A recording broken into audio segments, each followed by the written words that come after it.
Doni Antoni, seorang guru SD di Sumsel, tertunduk usai penipuan yang ia lakukan terbongkar polisi dari unit 4 Subdit 3 Jatantras di Treskrimum Polda Sumsel yang kemudian menangkapnya.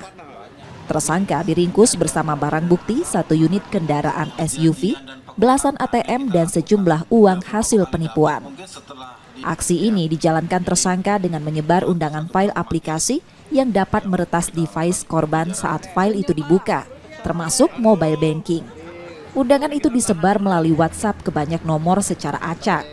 Terakhir, korban melapor kehilangan uangnya di rekening mencapai 1,5 miliar rupiah. Setelah menguasai mobile banking korban, tersangka memindahkan uang ke belasan rekening miliknya. Kejahatan ini sudah dilakukan tersangka lebih kurang 1 tahun dengan 2 rekannya yang masih buron.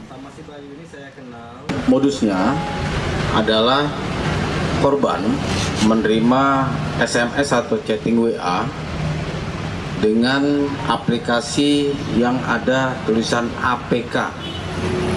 Ya.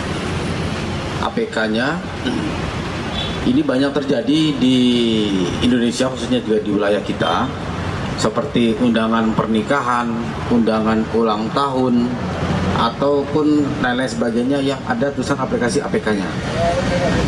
Korban kemudian setelah mengklik, masuklah seperti virus ya, jadi semua yang transaksi ada M-banking, lain sebagainya, electronic banking, lain sebagainya ada di handphone, itu langsung masuk ke sistemnya dari para pelaku.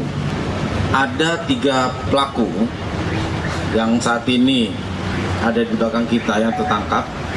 Itu bernama Doni Antoni, warga dari Tulung Selapan, pekerjaan guru. Dan masih ada 2 lagi yang DPO.